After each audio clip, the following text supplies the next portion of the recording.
Alors, cette semaine, c'est Les Visiteurs. Et Claire, tu as choisi notre film cette semaine. Pourquoi? Amazing. It's like we're in the film.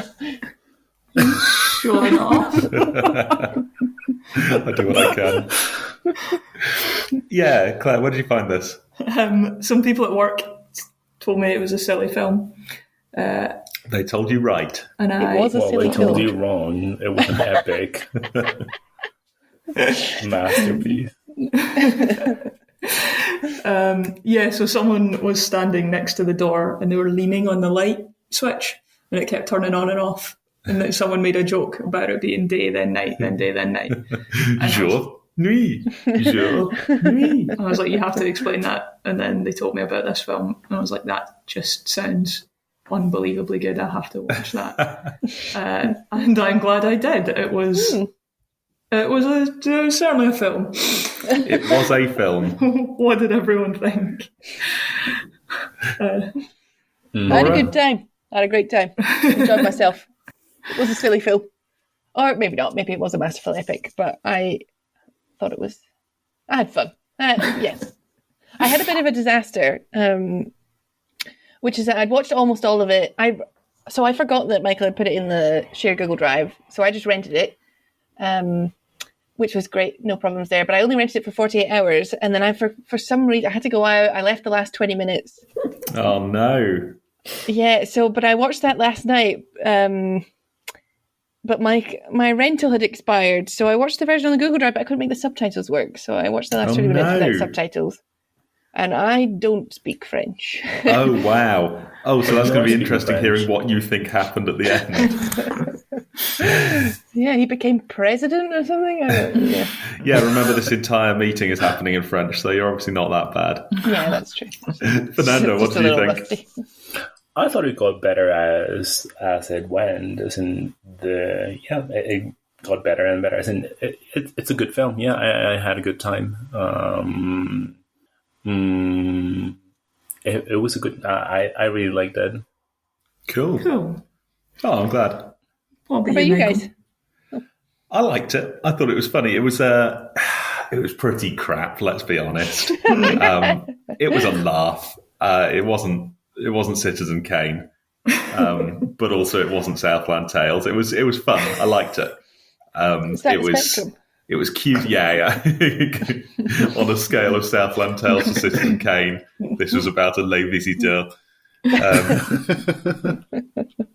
Yeah, it was a laugh, and it was a fun French farce, and we need more of that. And it was cute, and it was fairly wholesome. And it was well performed, and I basically liked it. I probably wouldn't watch it again in a hurry. What about you, Claire? Yeah, pretty much. I enjoyed it. I felt it dragged a little bit at points, which me too. I wouldn't expect something as sort of just it's supposed to be just a bit of fun, I assume. I felt like maybe sometimes it could have moved a bit faster, but yeah, I enjoyed it. There were some good laughs. Nice to see Leon again. Yeah. Leon the unprofessional. Our old friend Jean Reno. Our third film with him. Is it our third? He was in Hotel Rwanda. He was the Belgian guy desperately making phone calls. We love Jean Reno. Yeah. I think we do. He's good, isn't he? He should have an Oscars category. Best Jean Reno film. No, just best Jean Reno. Jean Reno wins every time. Yeah. Yeah, he's obviously got some range, hasn't he? If he could play this and could play like a guy trying to stop a genocide, and he could play a hitman in a like gritty action movie. Yeah. What else can he be? I'm excited to find out. We'll have to see what the next pick is. Yeah, so good film, dragged a bit. Sounds like we're all kind of on the same page, right? Mm. Yeah, pretty much. Good meeting. Oh no. Wolf's going to hate this. No conflict. Are you keen to watch? Because apparently there are sequels to this film. Yeah. Are there? The sequels are terrible. Is that what you've been told? Yeah. Okay. Really? Do not watch the sequels. Yeah. The critical consensus seems to agree with that person. Yeah. But there's the first talking point then. The romance between Godfrey and Beatrice? Beatrice, yeah. What do we think of that? Because it wasn't quite a romance, was it? They clearly had feelings for each. I think she was just unhappy with her husband because, to be fair, he was a bit of a spoil sport. Yeah. You know. A wet blanket. He was a total wet blanket. He was ants at a picnic, wasn't he? He was ants at a picnic. Where'd you say that in French? I don't know, ants. Well, we have Google. Claire, do you don't know ants? I don't know answers. I know wasps. What have you been doing there the whole month? Learning every other word except ant. Yeah. It's A. It's surely the first word in the dictionary. I only made it to Q, but I'm afraid I forgot some of the A's in the meanwhile. So do you think that Beatrice had feelings for Godfrey? Absolutely. Yes. I think she was instantly, attracted to him. Okay, because we saw it the other way. Yeah. I don't know. I thought maybe she was just giddy. looking after him. Oh, was she all giddy? I think she was a bit giddy. I think she was looking after him for sure. And I think she thought that he was a cousin, so it was a bit odd. But I think she had a bit of a thing for him. Okay. Didn't her husband at one point said, you used to fancy your cousin? Oh, okay. Interesting.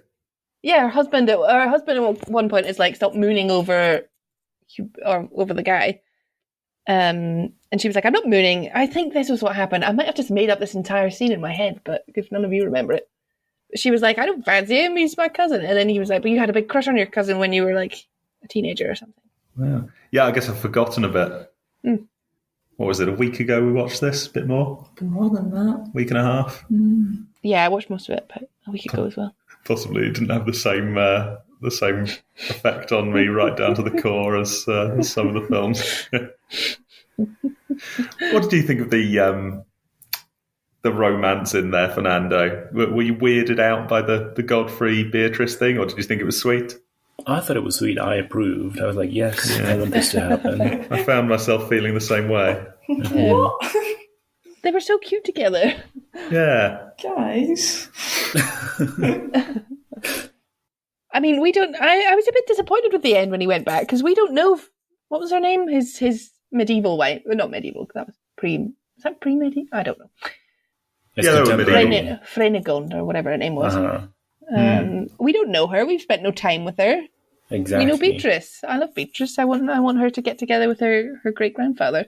What kind of name of Renier? What is that name? Whereas Exactly. Beatrice is lovely. Yeah, Frenegond, not one of those names that stood the test of time, right? No, certainly not Venus. Oh, I know 5 Frenegons. I don't know about you. Every kid these days. Should bring it back. I suppose, given how distant they are as relatives, she's probably as close to her husband. Yeah. Yeah, bound to be. So maybe it's not that creepy. Well, if we think about it, even your child, you share half of your DNA with them. Grandchild, a quarter. Great-grandchild, an eighth. So we think he's probably 30 generations before her. So that would be 1/billionth of his DNA. There's just almost nothing in it. So why do we care so much about That's some good math. who our family was? Exactly. Right, We they shouldn't basically really care. had nothing to do with us. Yeah. And this is a thing, again, it kind of works in a fun comedy, but I think people tend to believe that when they're descended from an important family, they share a lot with them. So they had oh, yes, I have his nose, and so-and-so is like the peasant and looks exactly like the peasant from the, and actually it's just not how it works at all. And what they reckon you always get like Danny Dyer on the TV tracing his lineage back, and it turns out he was descended from William the Conqueror or something. And then when you do the maths, it turns out like 90% of Europeans today are descended from William the Conqueror, because William the Conqueror lived a hell of a long time ago. Probably it was an ancient Egyptian that was the most recent common ancestor of everybody in the planet.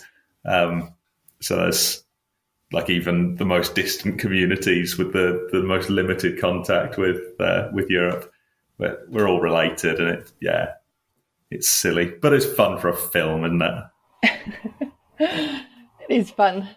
But yeah, I'm not creeped out by their weird incest, is the summary. Yeah, me neither. I didn't know which way. Did you see the ending coming? Did you think he was going to go back? I wasn't sure. I thought he had to go back. I thought she might go with him. Whoa, really? I don't know. Didn't think that. I also did not think that. Yeah, I thought they were right to have it. I thought it was a sort of an idle crush at most, and that really she just wanted to help out someone in need.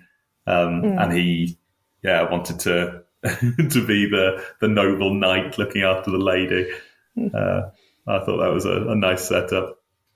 I loved the twist at the end though. Laura, would you like to tell us what happened at the very end with Jacques and Jacquard?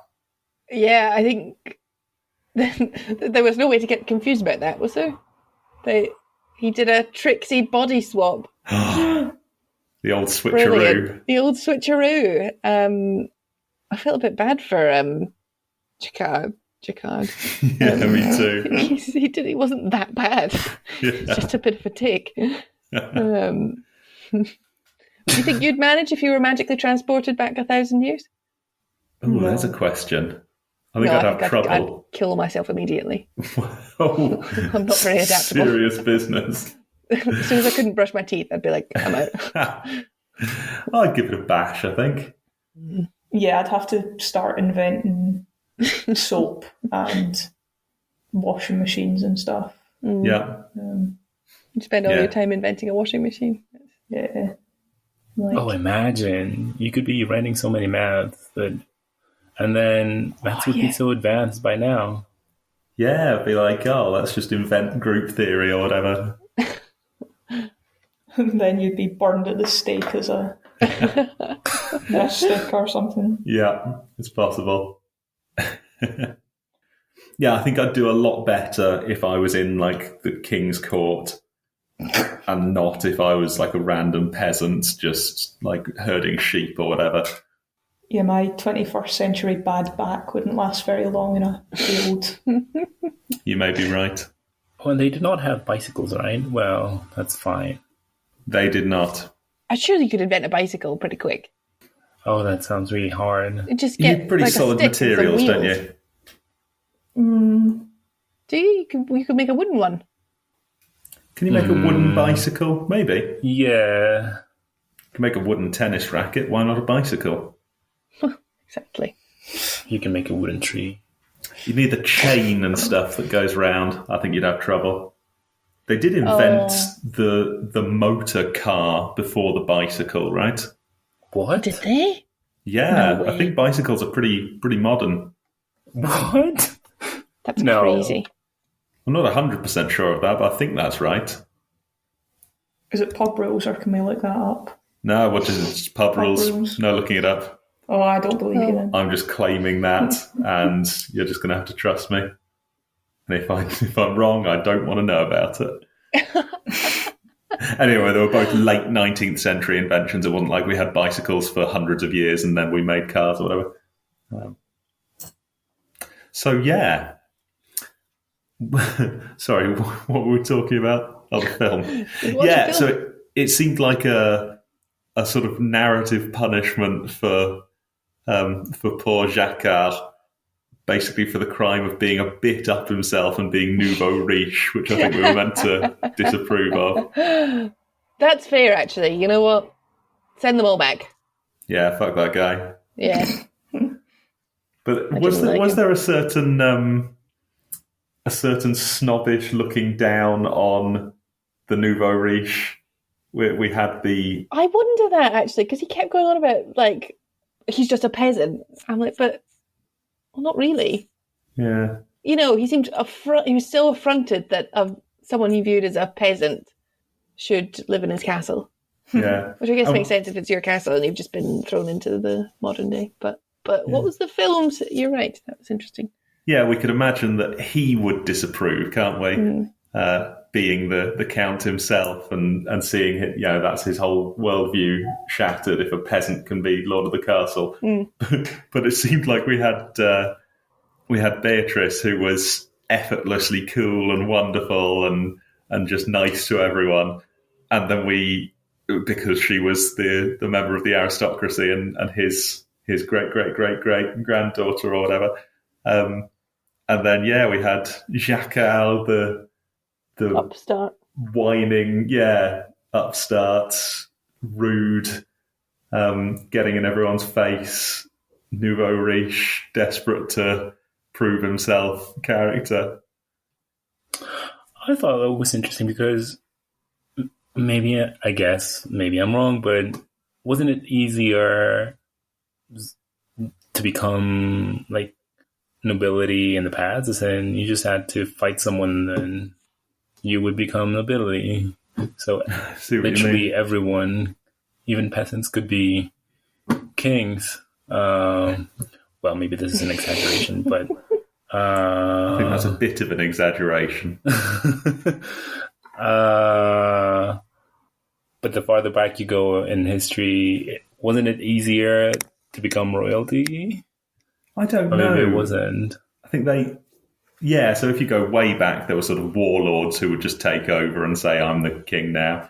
But I think for a lot of the medieval period, including the period we're looking at here, there was this quite strict feudal system where if you wanted to take someone's land, you really had to have a reason. You had to have like a claim on it, and you had to be able to say, so-and-so was my grandfather, and so it should have passed to me, and that's why I'm demanding it and pressing my claim in war. I don't think you could just say, I'm a peasant, but I've got a big sword. It's me now. It's much better today when you can just say that. You can just walk up anywhere and be like, I've got a big sword. This is my castle now. I like that about, modern day. Why the UK is so great. Yeah.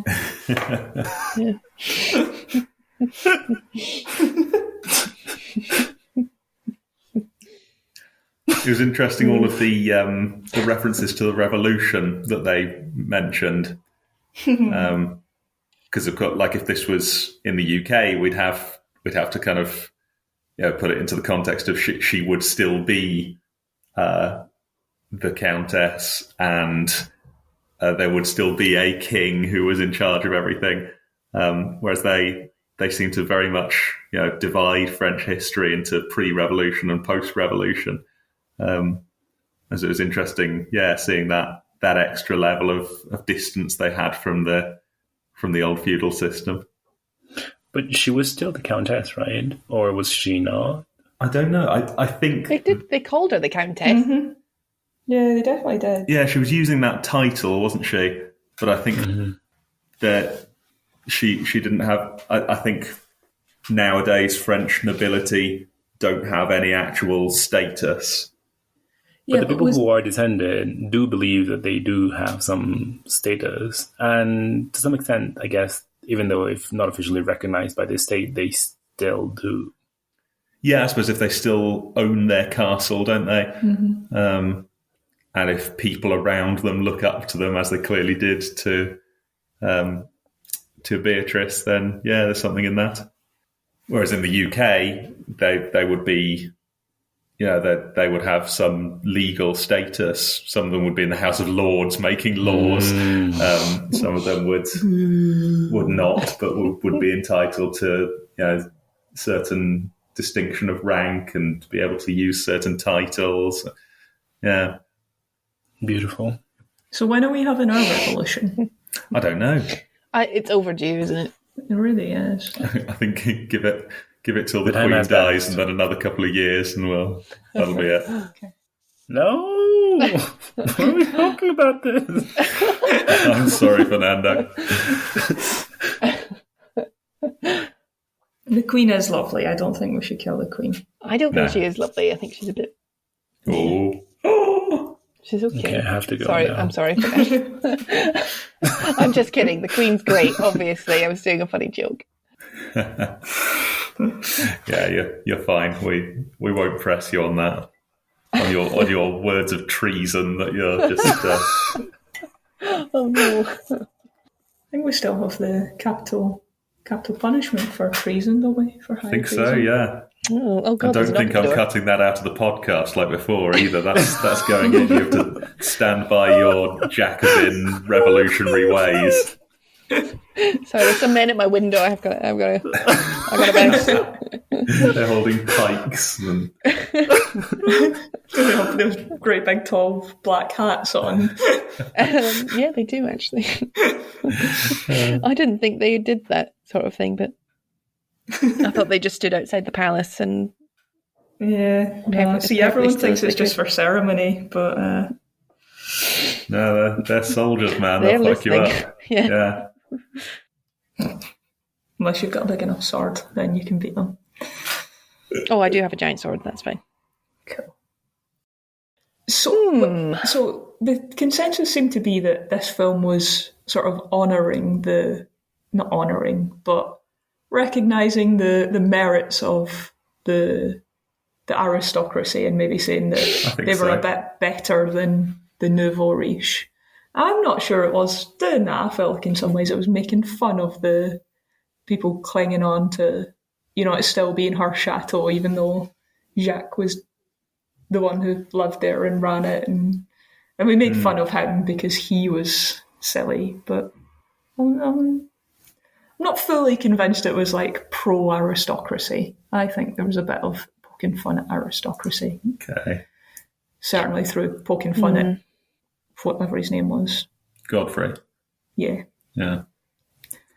I'm not sure they thought about it that much. Well, we have to pretend that they thought about it or there isn't a podcast. I think they did think about it. Oh, yeah. I think they were making a silly, fun film, but they had to decide who they were going to poke fun at and who they weren't. And they never poked fun at Beatrice.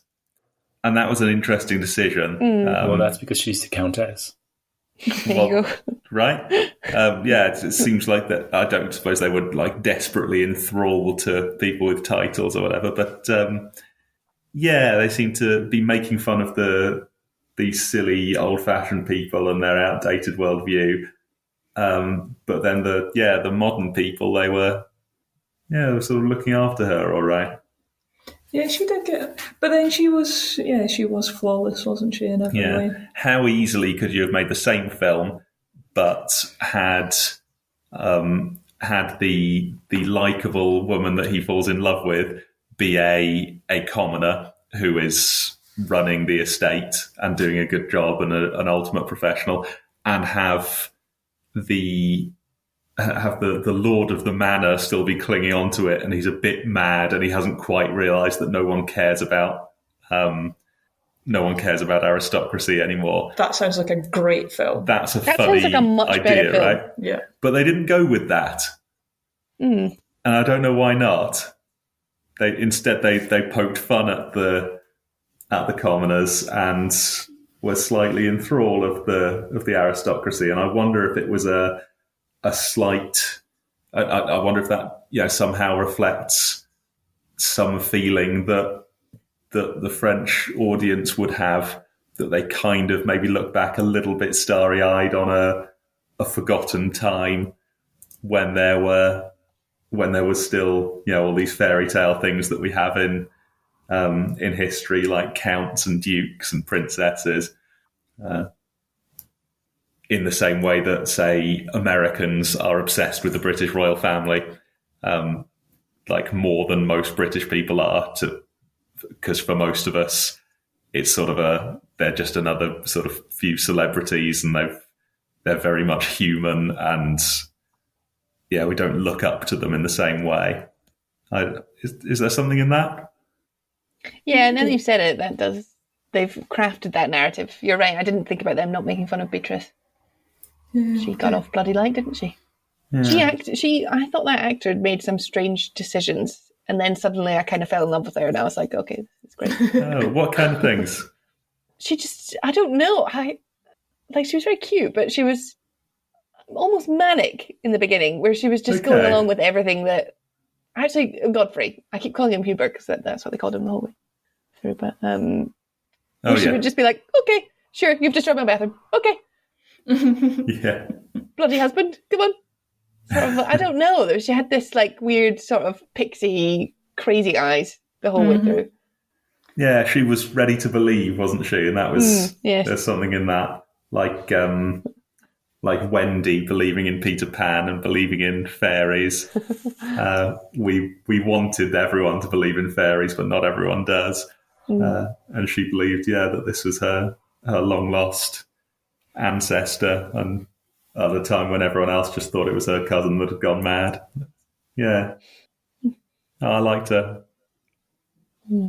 Yeah, I think there's something to be said for just trusting sometimes. Maybe not trusting that someone's your 30th degree ancestor who's travelled through time.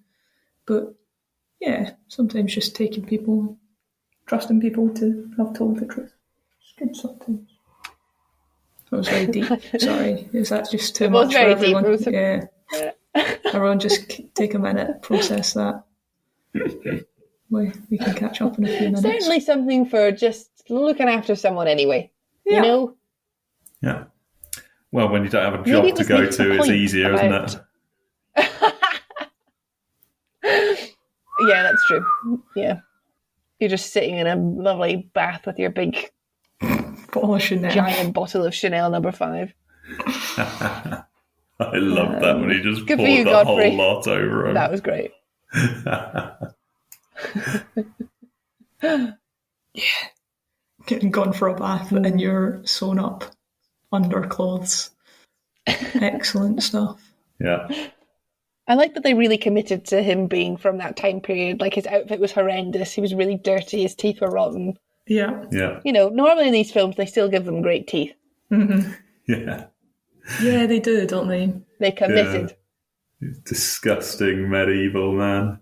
Horrible haircut, time appropriate. They didn't try and make him attractive to modern audiences. Yeah, he was a they joke. They just trusted that Jean Reno would be hot even with a horrible haircut and disgusting teeth. You could put anything on that man. I think that's what we've learned. Maybe we should turn this into a Jean Reno fan club instead. Only films with Jean Reno. And this is the first meeting of the Jean Reno fan club. The secret Jean Reno fan club. Of the pod.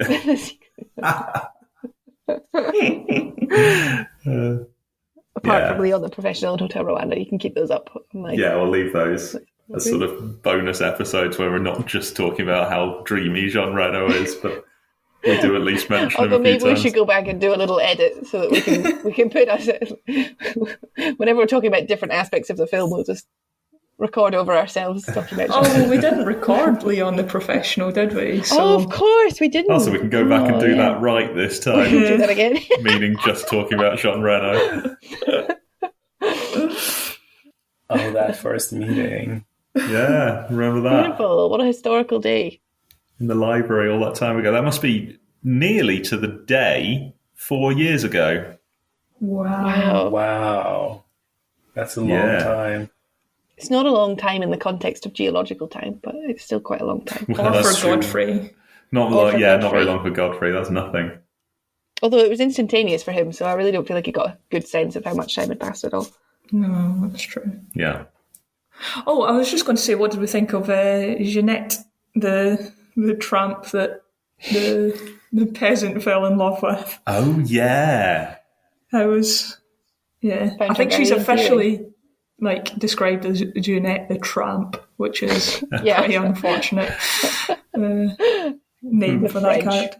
If we want to talk about a film that's looking down on commoners, that's a pretty straight one, right? That's actually this film is slapping us in the face with some kind of class statement. I can't believe I didn't see it. Yeah. It hates the poor. Yeah. And the new rich. Just loves the old rich.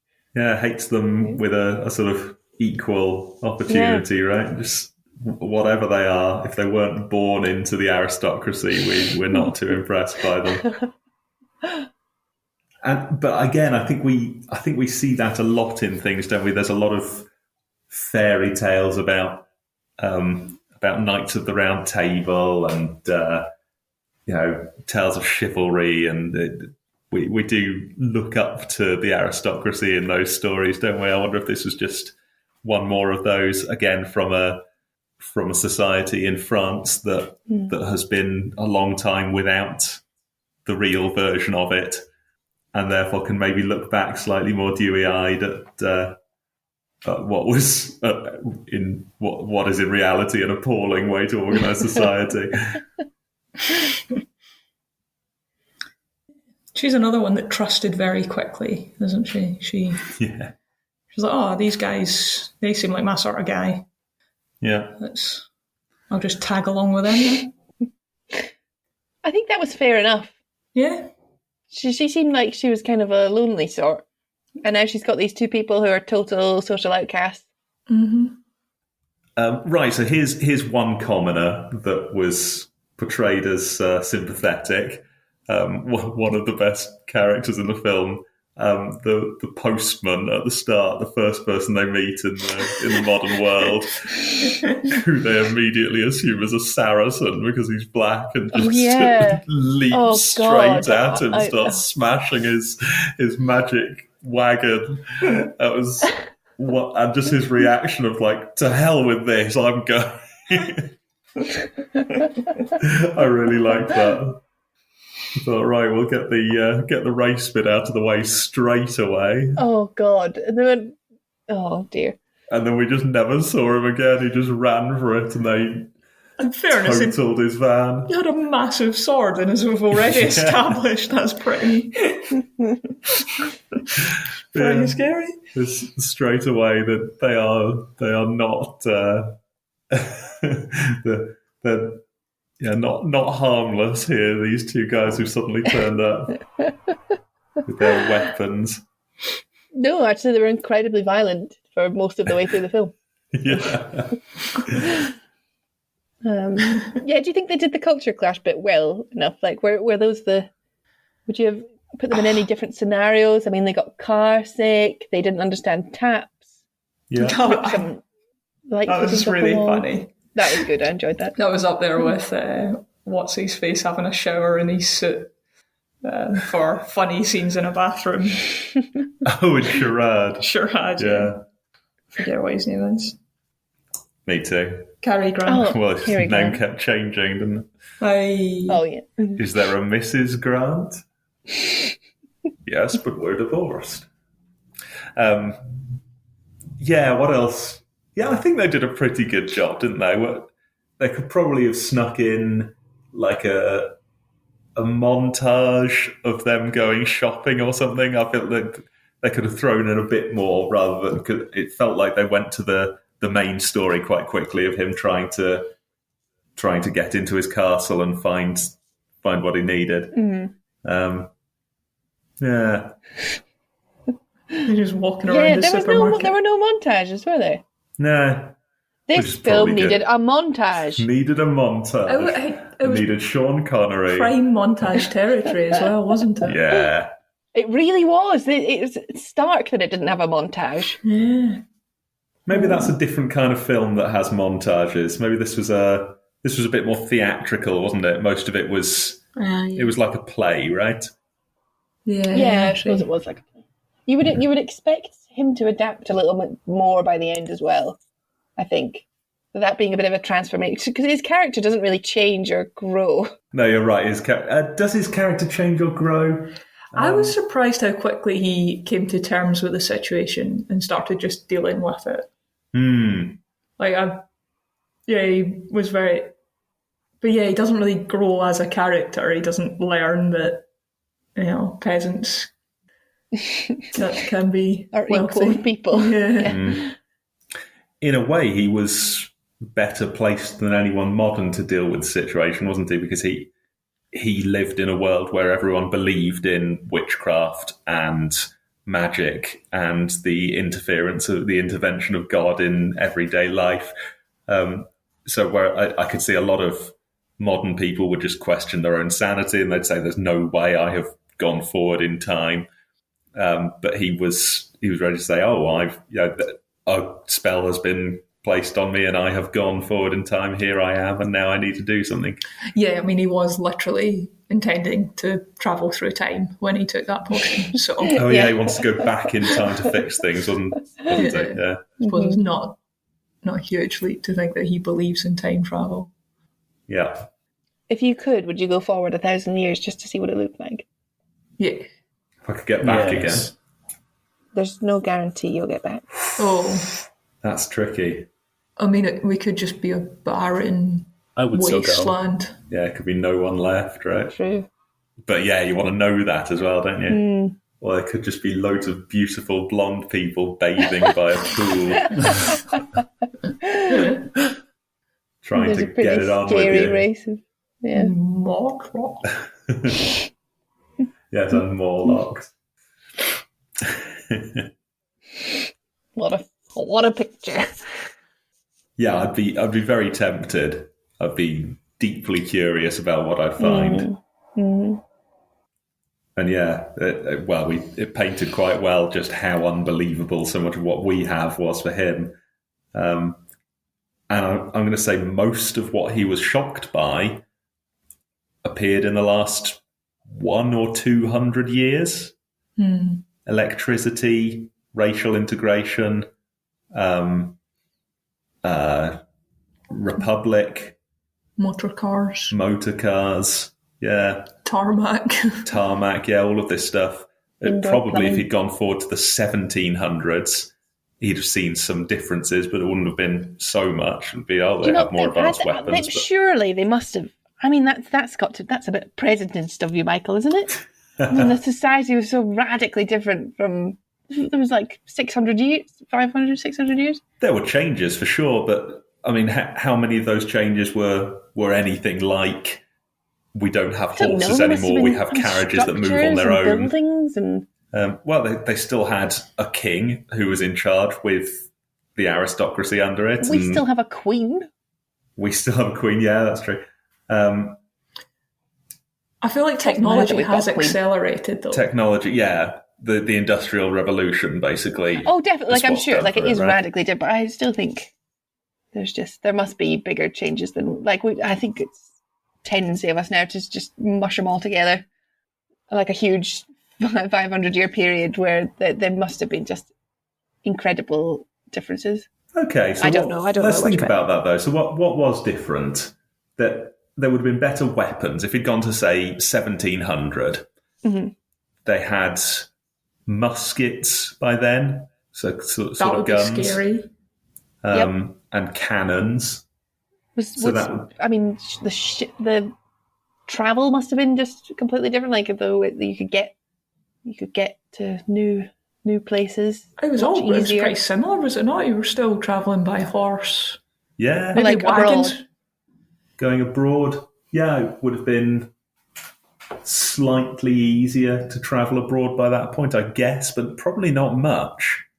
There was still, it was still fragmented. Europe was fragmented into all of these different nations. Yeah.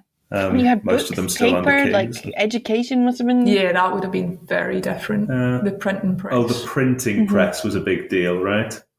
He would have been struck by how easy it was for people who were not very rich or or living in a monastery to get books.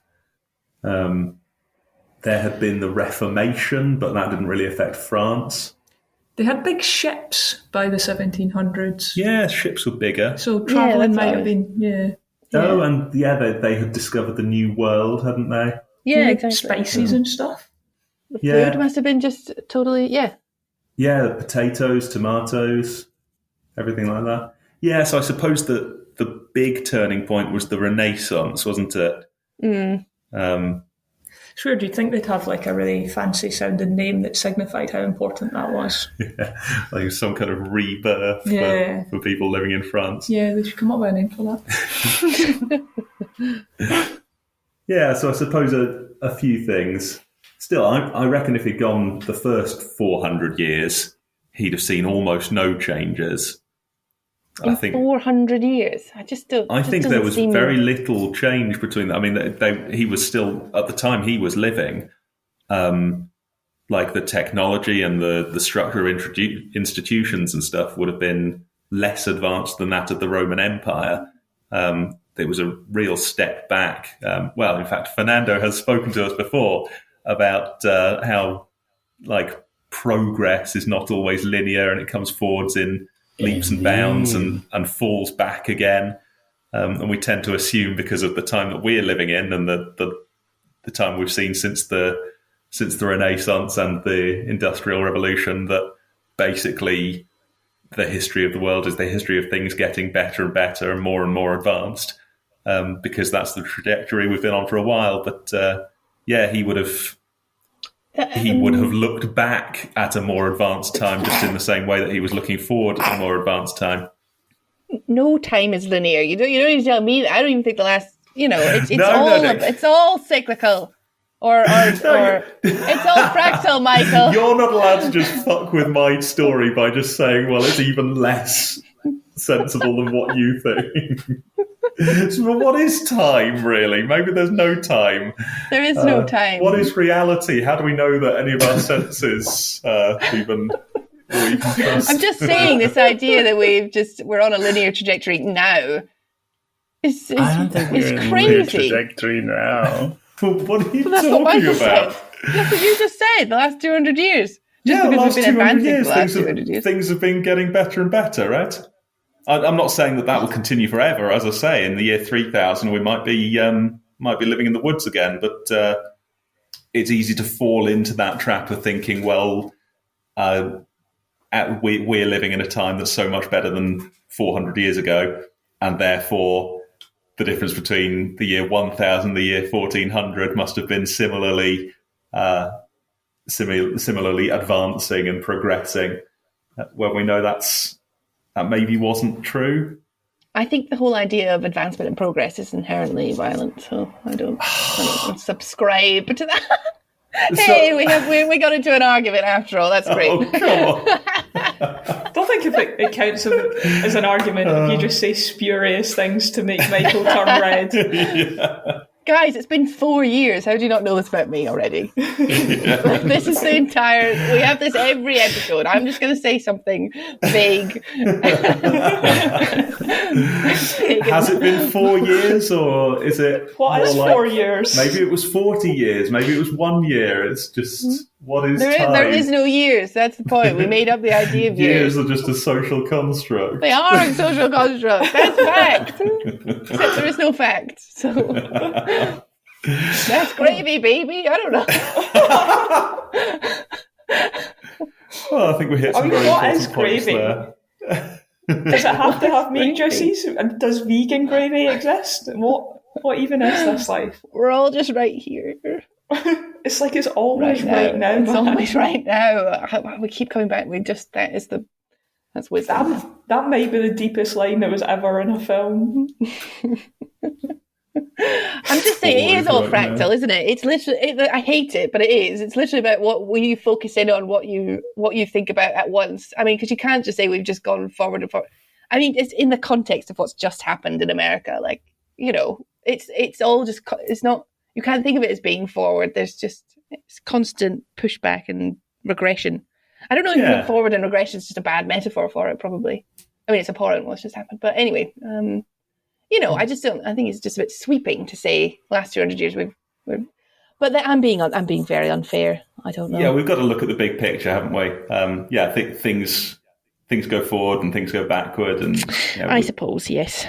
We have improvements in life and regressions in life, but looking at like what was it like living in the year 1800 compared to now, we've got like infant mortality across the world is like a tenth of what it is, and there are 10 times as many people, and like the number of people who can read has gone from 5% to 80%. No, you're assuming not that is a good thing. Yeah. How many people are losing the tradition of oral history? Yes, people are losing the tradition of oral history. I'm not going to pay. And what I'm saying is that a lot of these kind of big picture things that like. I just think the idea of oral history and writing is very European. Oh, you did fine.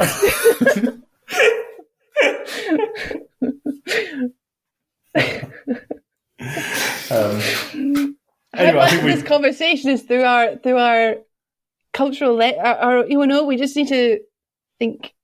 Why are we recording this? Why are we recording this? I don't know. We should pause this. Do you feel like you're being exploited, Laura? Being taken for a bloody ride. That's what I'm being. Maybe we should just stop the podcast right here. Yeah, we can have it as just an oral history podcast that we don't record. Yeah. Oh, brilliant. Our podcast that isn't recorded and is never released. Is it still a podcast? I don't know. What is the sound of one hand clapping? It'd be a very secret podcast in that case. Yeah. So back to the film. Oh, yeah. It's fun bullying Laura. Any last thoughts about the film? We've not done symbolism or connections or anything yet. Right. Yeah. Let's do the traditions then. So symbolism. Okay. Oh, I think it. Oh. I'm so sorry. I forgot about the flute. How dare you start symbolism without It's not my day. Yeah, Laura, don't you ever talk over the flute again. the men in the black hats are at the window again.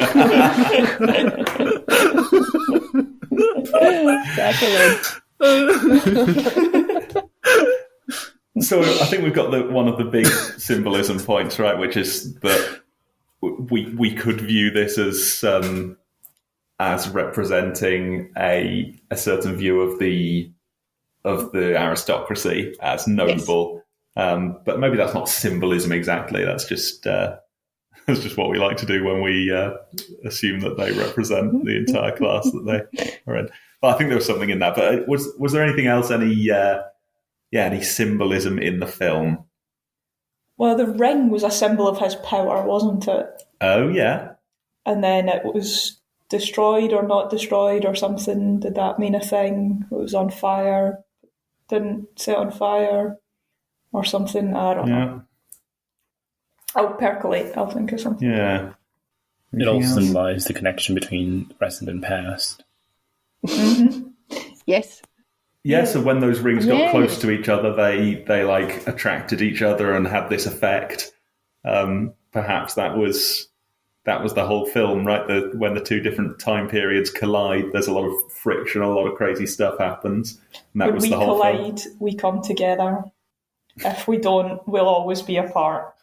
Well, it was also a symbol for the Passion of Christ, because everything gets dark and it starts thundering and raining when Jesus dies.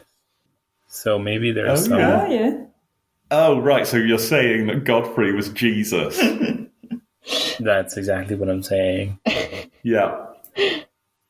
Godfrey was Jesus, and Jacques was... Jesus loved Chanel No. 5. Judas. It's in the Bible. Well, there is that thing about someone washing his feet with perfume once, right? What, Jesus washing someone's feet? No, someone washing Jesus' feet with perfume. Oh. I bet that was Mary. It's always Mary. I think it might have been. Washing feet.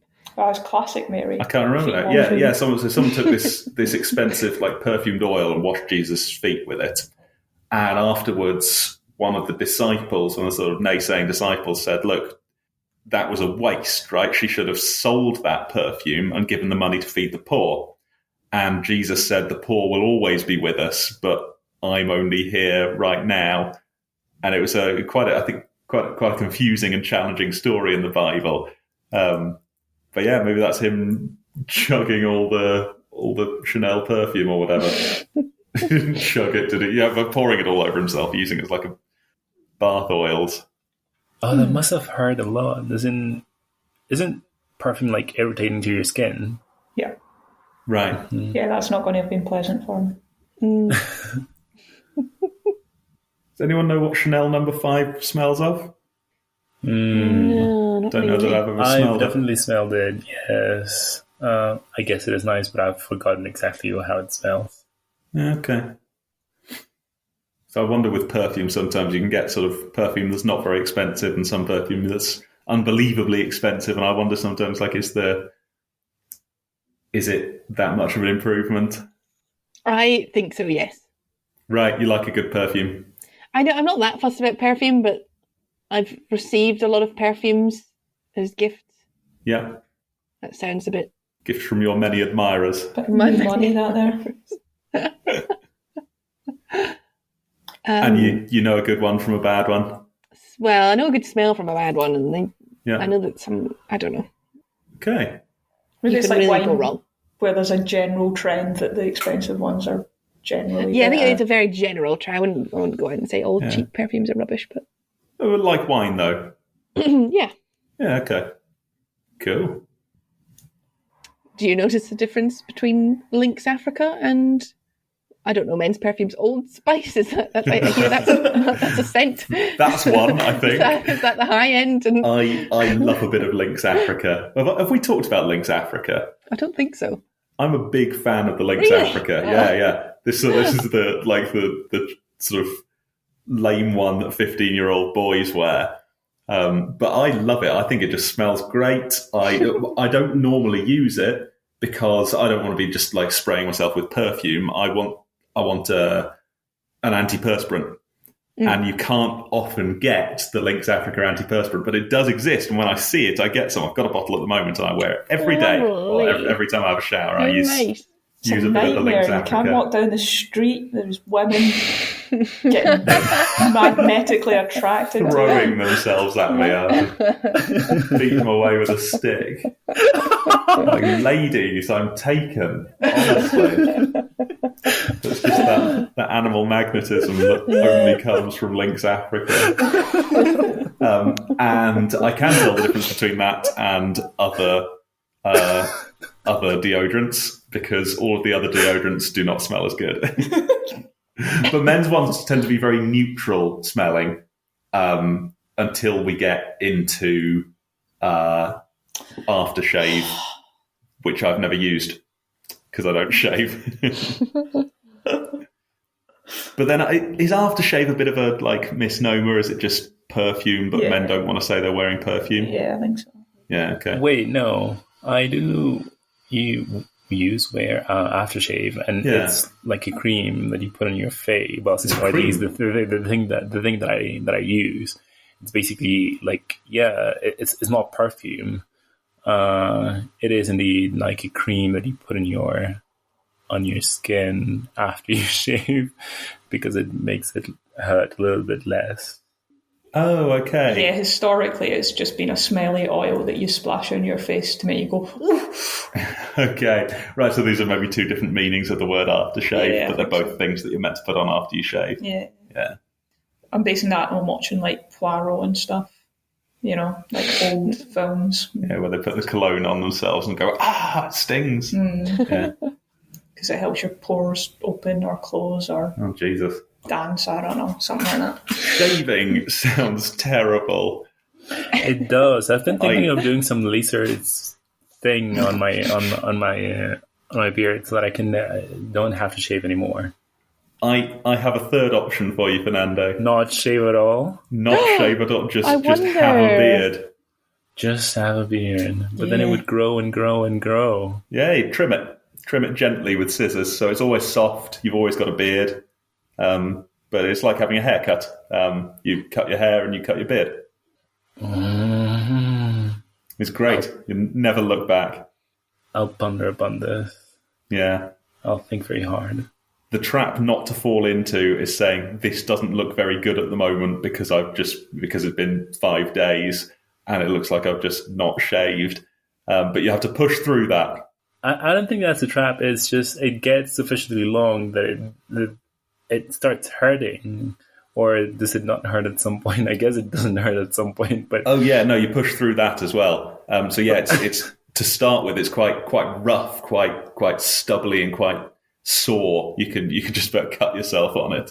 But then yeah, it comes out and then it goes soft. It's a bit like the hair on your head. The rule in the Royal Navy is that you should. You have to ask permission to grow a beard, and then you have to check in with your superior officer after 3 weeks, and they decide if it looks too shit for you to have a beard. And if it looks too shit, you have to shave it. Oh, wait, is that an actual rule? Yeah. What? Well, they don't mind men with beards, but they don't want men that look scruffy. Wow. So they're like, right, you've got 3 weeks, and it has to look good after that. 3 weeks is not enough. It's not enough for me, that's for sure. But if I joined the Navy now, I'd already have a beard going in, so I'd be okay. Okay, so I have to grow a beard before I join the Navy. That's correct. Unless it grows in nicely within 3 weeks. Wow. Mine would. Sorry, Laura? Give me 3 weeks. I could join the Navy with a decent beard if I let it do its own thing. At least a moustache. I think in India, the police get paid a small amount extra to grow a moustache, don't they? Yeah. Really? It was on QI anyway. Oh. Supposedly it makes them look friendlier and more approachable, and so they get a few rupees extra in their salary if they will grow a moustache. You look friendlier if you have a moustache. Mm-hmm. I can kind of see that. I'm not sure. No, it's definitely an association and culture thing, and for me that's not more reassuring. I think someone who's got a moustache without a beard certainly doesn't look more threatening. Oh, that's I don't know. For the record, I'm pulling a funny face at Michael. Maybe they should get paid a little bit more to wear a pink bow tie. That makes them a little bit more approachable. Friendly. Same basic idea, right? Mm-hmm. A pink bow tie and a moustache, though, that's quite a combination. Nothing else. No. You're getting confused with Naked Butlers, Claire.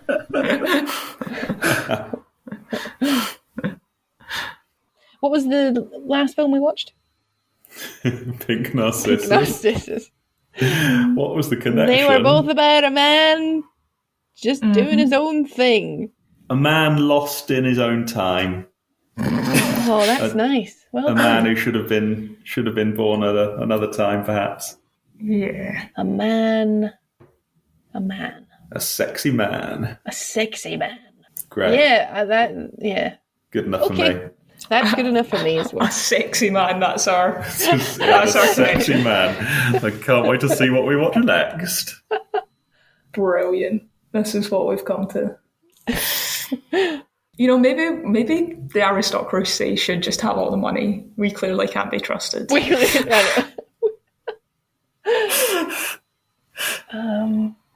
Was there something about being trapped? I think this film was about over-institutionalization of the mentally unwell. There was that, yeah. That's the point. Nice. Thank you. And this man in Pink Narcissus was in a gilded cage. Mm-hmm. Oof. That doesn't work. Fuck it. Shall I play the music? Yes. Fuck it, shall I play the music? That's the right end. That's honest. That's appropriate for this film as well. Yeah. Let's do it. Yeah.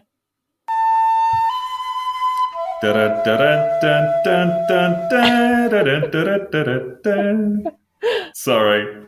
Couldn't resist.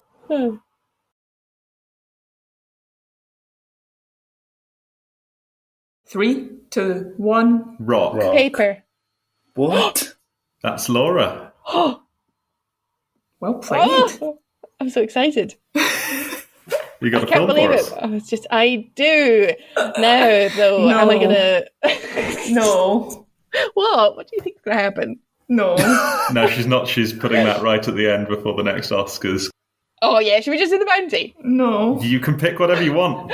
No, I'm just kidding. I was gonna pick Gosford Park Right. But then I saw the new Elvis biopic last night. It's about 3 hours long, and it's Baz Luhrmann, and fuck, it blew my mind. Okay. God, it's only in the cinemas, though. No, let's go Gosford Park, fuck it. Sorry, I'm all over the place. Gosford Park. Gosford Park. It's on Netflix. 2001? That sounds about right. 2001 Gosford Park.